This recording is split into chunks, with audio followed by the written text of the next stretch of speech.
وروحي أحرفي ولساني عربية حسبي. الحمد لله رب العالمين، والصلاة والسلام على أشرف الأنبياء والمرسلين وعلى آله وأصحابه ومن تبعهم بإحسان إلى يوم الدين. أما بعد، تحية طيبة لكم مشاهدي الكرام، السلام عليكم ورحمة الله وبركاته. هذا موعدكم مع حلقة جديدة من برنامجكم في شرف العربية الذي يأتيكم من قناة سلام الفضائية. وعنوان هذه الحلقة في هذا اليوم هي بعنوان حضور الحرف العربي في الفنون الغربية، أي في الأمم الأوروبية. ويقال أن قدم العرب المسلمون في عصور نهضتهم روائع فنية ظلت مسار إعجاب إلى عصرنا الراهن. وكان من هذه الروائع البديعة الحرف العربي. هذا الحرف العربي انتشر مع انتشار الإسلام في بقاع العالم، وكان له دورا اجتماعيا وثقافيا ومعماريا، والذي كان له تأثير واضح في الفنون الغربية، أي الدول الأوروبية، في كل من صقلية وإيطاليا وإسبانيا وغرب فرنسا والبلقان.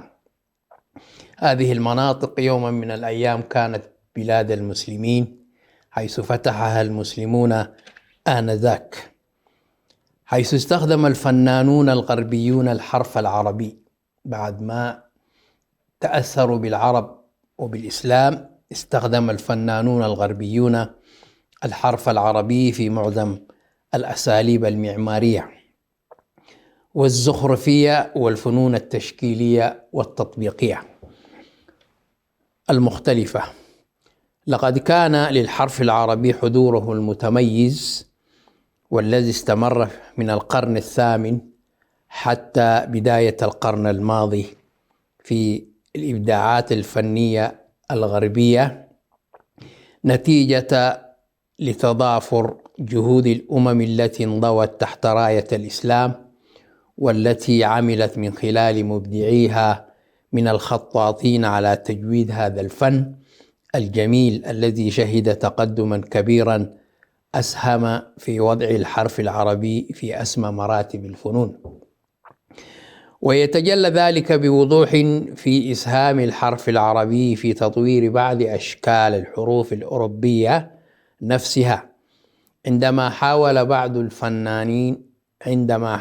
بعض الفنانين الأوروبيين أن يكتبوا بالحروف اللاتينية وهي غير العربية بصورة تقرب في شكلها العام من صورة الخط الكوفي نسبة إلى الكوفة. ونجحت هذه المحاولة وتجلت بأروع صورها في الكتابة القوطية. القوط هم قوم يوجدون في الجرمن أو ما يسمى الآن بدولة ألمانيا. وكما يتضح تأثير الخط العربي في الكتابات الأثرية بالخط القوطي على قبور ريتشارد الثاني وعلى أحد القبور، وفي كنيسة ساوث إيكر كان هنالك الخط له مكانة في هذه البلاد، وكان يكتب في المشاهد القبورية، أي اللوحات التي تكون في المقابر كانت تكتب بالحرف العربي الجميل. الخط العربي في الكنائس الغربية. الكنائس هي المعابد التي يعبد فيها النصارى كما يزعمون، وكانوا يزخرفونها زخرفة جميلة ومعمار رائع، وكان الخط العربي له دور في هذا المعمار وهذا التطريز. ومن أمثلة تأثر الفنانين الغربيين بالخط العربي ما تذكره الكثير من المراجع والدراسات العربية والأجنبية عن وجود الكنائس والأديرة المنتشرة في أماكن متفرقة من أوروبا، والتي خطت بكتابات عربية كوحدات زخرفية سواء في عمارتها أو في أبوابها. ومن هذه الكنائس والأديرة خراليموس في مدينة كالماتا في اليونان، والتي تحتوي على زخارف قائمة على الخط الكوفي، حيث نسقت أطراف الألف واللام من لفظ الجلالة الله على شكل السليب المتساوي الأضلاع. ونرى آثارا أخرى للحرف العربي على مزولة قصر روجر الثاني، هي الساعة، تمثل كتابات وأدعية بأن يمد الله في عمر الحاكم ويؤيد بيارقه. هكذا كان مكتوبا في هذه المزولة في قصر روجر الثاني. وفي مذبح كنيسة أوفيدو في إسبانيا يوجد فريز حفرت عليه البسملة، أي بسم الله الرحمن الرحيم، كاملة، وعلى رغم ذلك الخلط بين حروفها الذي أضاع معناها. فإنها لم تفقد جمالها. هم لا يعرفون المعنى هذه الكلمة، ولكن يستمتعون بجمال الحرف العربي أو الخط العربي. فإنها لم تفقد جمالها، ويتزين باب كنيسة البوي بزخارف مستمدة من الخط الكوفي تنتشر في أعلى الباب وجوانبه، ويعتقد أنها تكرار لعبارة الملك لله، منقولة بتصرف من تحف إسلامية. ومن مظاهر التأثير الحضاري العربي الإسلامي الذي يمكن رؤيته بوضوح في وجود كلمة الله والسنة الهجرية في مكان كان يتوقع المرء أن يجد فيه نزعة مسيحية أو نصرانية بارزة. أنه شاهد قبر مكتوب عليه باللغة العربية أقامه الملك قريزناتي سنة 1149 لأمه المتوفاة في كنيسة شيدت خسيسا لها. كتب هذا الكلام بعبارة بالخط العربي الجميل. الصناعات الحرفية والتقليدية كذلك نجد في أوروبا أو في دول الغرب الخط العربي دخل في الصناعات الحرفية والتقليدية. انتشرت الصناعات الحرفية والتقليدية الإسلامية في أسواق أوروبا في العصور الوسطى انتشارا كبيرا، حيث أقبل على شرائها الملوك والأمراء والأثرياء ورجال الدين، حيث أساليب الصناعة فأثارت القيرة عند الصناع الأوروبيين وحفزتهم على محاولة محاكاته. عندما وجدوا سوق للمسلمين الخطاطين المسلمين وأخذتهم القيرة الخطاطون الأوروبيون وجعلوا يحاكون هذا الخط العربي الجميل، سواء من حيث أساليب الصنعة أو طرز الزخرفة. ومما لا شك فيه أن وفرة استيراد أوروبا للتحف الإسلامية من مختلف البلاد ومنذ بداية حروب الصليبية قد فتح الطريق أمام تطور الفنون والصناعات الأوروبية. كانت حملات صليبية انتشرت في بلاد المسلمين، فوجدوا هناك الفنون والصناعات الإسلامية فأخذوها إلى بلادهم.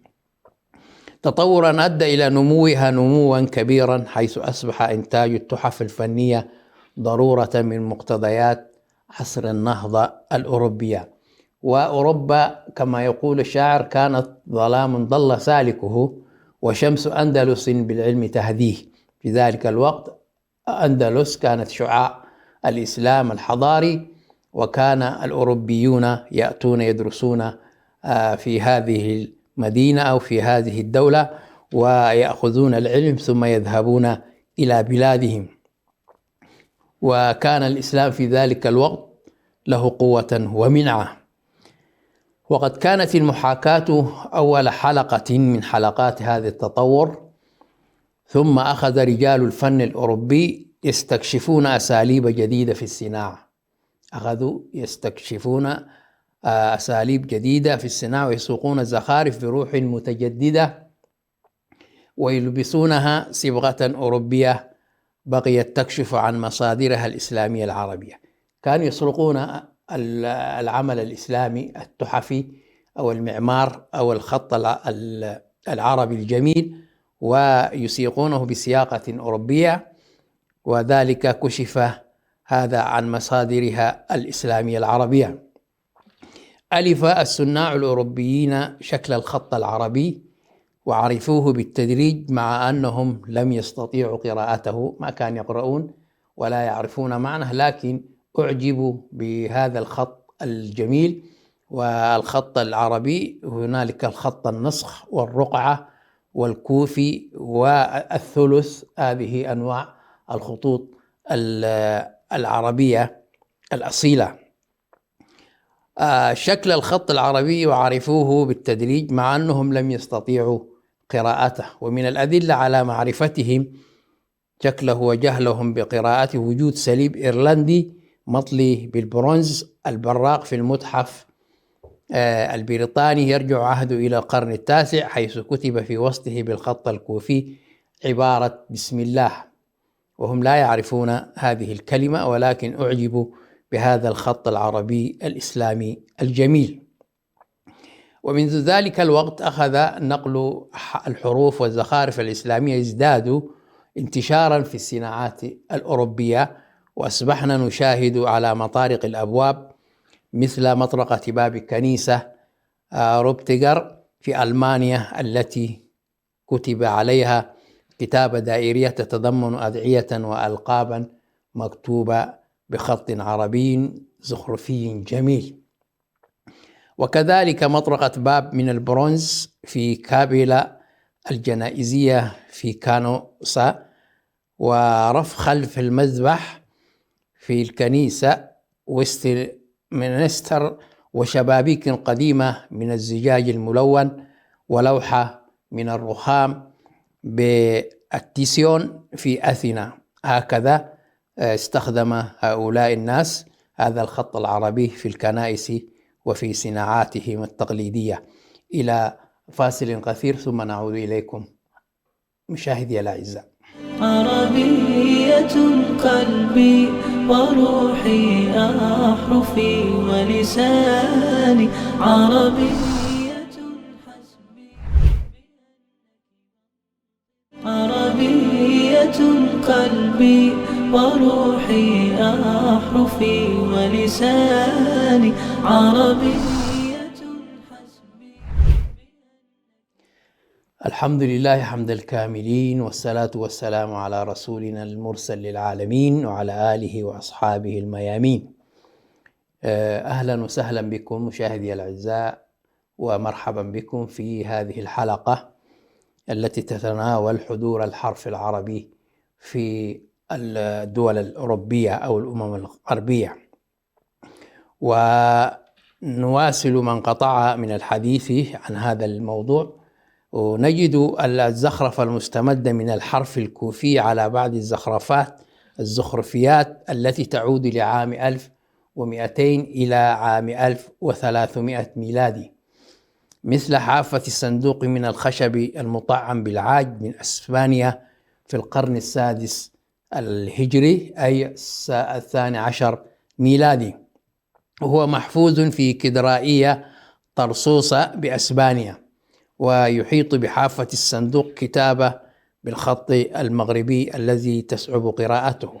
هكذا كان هذا الخط العربي الجميل منتشرا، ولكن للأسف الشديد يعني حورب هذا الخط حتى يضيع وبهت، ولذلك نجد الاهتمام بهذا الخط في الدولة العثمانية،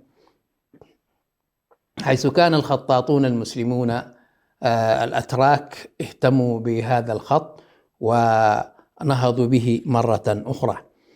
الخط العربي في المنسوجات أي التي نسجت في المصانع من السجاجيد وكذا، لقد كانت للمنسوجات العربية الإسلامية المزخرفة بزخارف نباتية وخطية كوفية ببصماتها الواضحة في فنون أوروبا، وذلك لما تمتاز به هذه المنسوجات من جمال رائع يمتاز برقتها وتوازنها الذي تتسم به تصاميمها. وهذه المنسوجات شأنها شأن التحف الإسلامية، كثيرا ما سلكت طريقها إلى خزائن الكدرائيات الغربية، حتى وإن كانت نقوشها تحمل اسم الخليفة المسلم أو كانت مكرسة للدعاء إلى الخالق، وهي لا تزال محفوظة هناك منذ ذلك الحين. وقد وصلت اقتباسات الفنانين الغربيين للخط العربي ذروته عندما طرزت بعبارات مختلفة ذات محتوى ديني ودنيوي، نقلا عما طرزت به الأقمشة العربية، فظهرت هذه العبارات بحذافيرها على أردية تتويج الأمراء والأباطرة، بل حتى على الملابس الدينية لكهنة الكنائس ورجال الدين والأغطية المستخدمة في الطقوس، هذه في الدول الأوروبية. ومن أشهر المنسوجات المزخرفة بالخط العربي عباءة تتويج الملك روجر الثاني التي نسجت في صقلية عام 1134، المحفوظة الآن في فيينا، حيث زينت حافتها بشريط من الخط الكوفي، وهي تتضمن العبارة التالية: مما عمل بالخزانة الملكية المعمورة بالسعد والإجلال والكمال والطول والإفضال والقبول وبلوغ الأمان والأمل. هذا التطريز كان موجودا في ما نسجت فيه لتتويج الملك روجر الثاني. وطيب الأيام والليالي بلا زوال، هكذا كان مكتوبة، والسلامة والنصر والكفاية بمدينة صقلية سنة 28 و500. هذا اللباس أو المنسوج طرز وفي صقلية. ومن العباءات الأخرى التي صنعت في أوروبا وتمتاز بطابعها العربي عباءة حريرية لقس يدعى أوتو قسيس الثاني المتوفى عام 1196 ميلادية، حيث نجد على عباءة هذا القس شريطا زخرفيا مؤلفا بالكتابة بالخط الكوفي غير مغروب. هذه التحف موجودة ما زالت في المتاحف الأوروبية. هذا الخط العربي دخل المتاحف الأوروبية منذ القدم وحتى الآن. الخط العربي في التوقيعات، توقيعات الملوك والأمراء والرؤساء وكذا. نشأ فن التوقيعات في ظل الدولة الإسلامية منذ العصر النبوي، ولعل أبرز مظاهر الجمال في هذا الفن قصر الجمل، فكان توقيع الرسول صلى الله عليه وسلم لا إله إلا الله محمد رسول الله. وامتد تأثير هذا الفن إلى توقيعات بعض ملوك أوروبا وعلامتهم، ومن أشهر التوقيعات الحروفية توقيع روجر الأول حاكم صقلية، حيث كان توقيعه عبارة: الحمد لله شكرا لأنعمه، بهذا الخط العربي.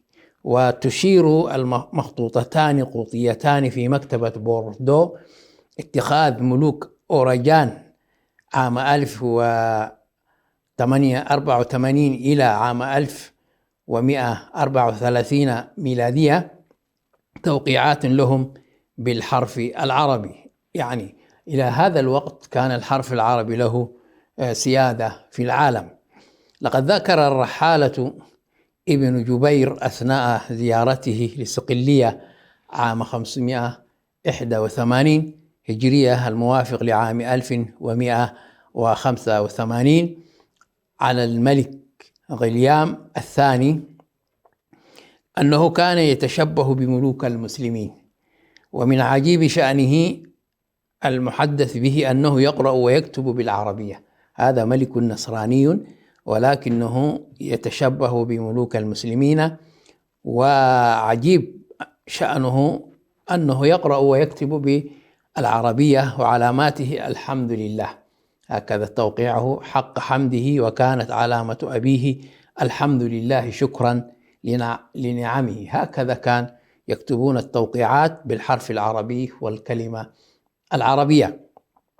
كما ظهر أيضا أن الأمير الإسباني الأوكراني سانجو الأول كان يصر بأن يوقع اسمه بحروف عربية. الخط العربي في التسوير والنحت. رغم قلة الأعمال الفنية الموثقة تاريخيا، إلا أننا نستنتج من خلال بعض الدراسات التي تناولت هذا الموضوع أن الحرف العربي قد لفت أنظار الفنانين الأوروبيين ووظفوه في لوحاتهم منذ العصور الوسطى وحتى القرن العشرين، حيث عمل الأوروبيون على إضافة عناصر الفن الإسلامي من زخارف نباتية وكتابية إلى أعمالهم بطريقة تكميلية أو زخرفية من دون معرفة مدلولات الكلمات عند نقل أشكال حروف الكتابة العربية، أو حتى إدراك لمعنى مفهوم الزخرفة عند الفنان المسلم. فكل ما في الأمر أنهم نقلوا الشكل من دون المحتوى، كانوا ينقلون الشكل دون معرفة المحتوى بطريقة تدل على انبهار من الخارج بملامح الأشكال الزخرفية.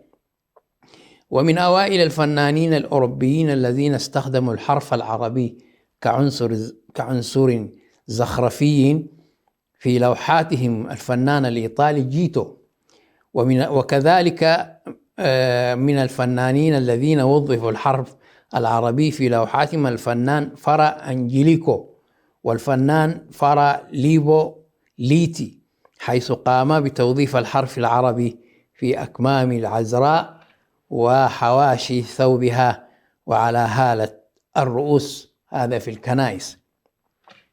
ويتضح توظيف الحرف العربي في لوحة تبجيل الملوك للفنان جنتيلي، إذ زين وشاحا يرتديه أحد الأشخاص بالكتابات العربية أو الخط العربي. كما نشاهد هذا التوظيف للحرف العربي أيضا في الهالات المرسومة حول رأس العذراء ومن يحيط بها.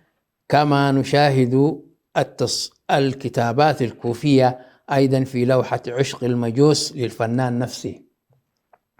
كما نشاهدها تتكرر على الهالات وعلى العباءات والملابس في لوحات الفنان أنطونيو وهنري.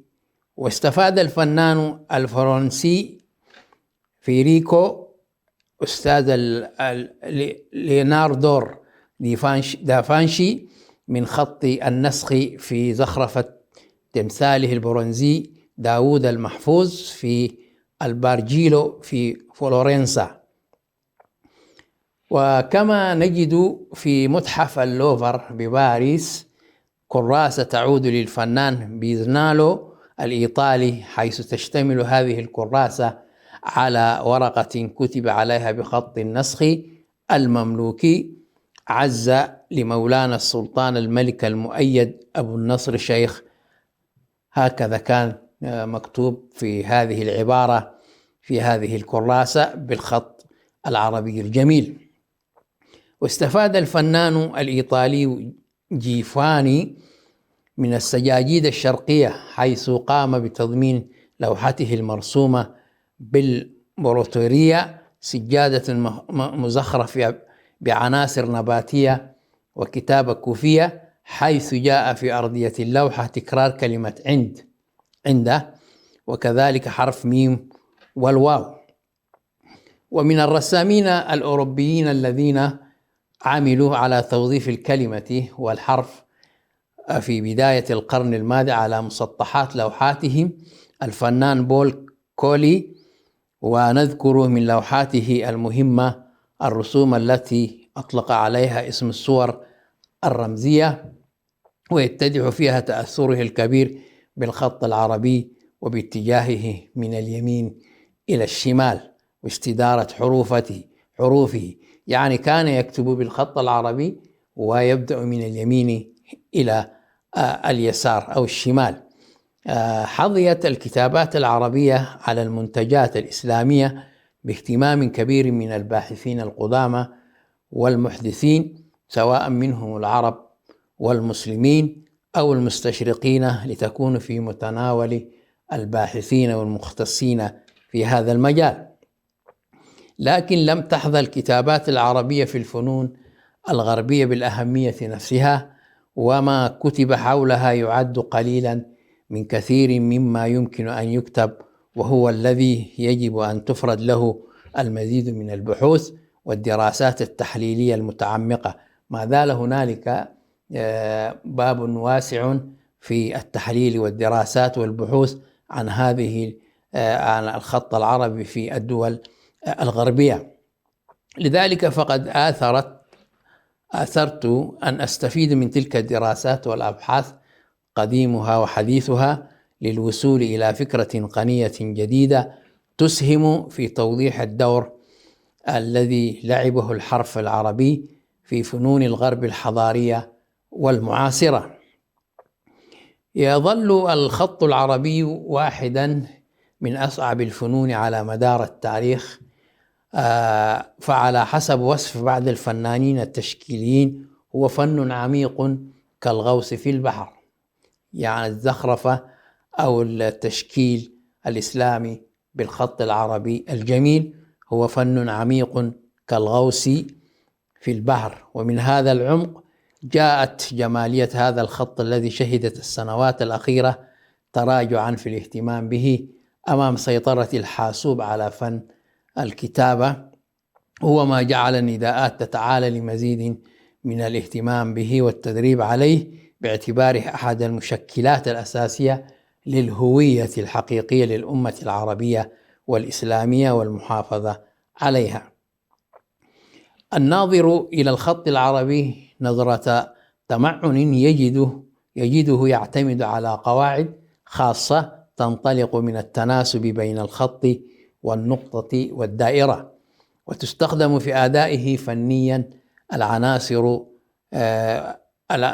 نفسها التي تعتمد عليها الفنون التشكيلية الأخرى كالخط والكتلة، ليس بمعناها المتحرك ماديا فحسب، بل بمعناها الجمالي الذي ينتج حركة ذاتية تجعل الخط يتهادى في رونق جمالي مستقلا عن مضامينه ومرتبطا معها في آن واحد، مقترنا بفن الزخرفة لتزيين المساجد والقصور وتحلية المخطوطات والكتب، خاصة لنسخ القرآن الكريم.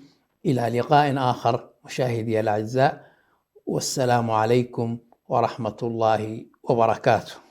عربية حسبي بأنك منطقي وبياني، عربية قلبي وروحي أحرفي ولساني، عربي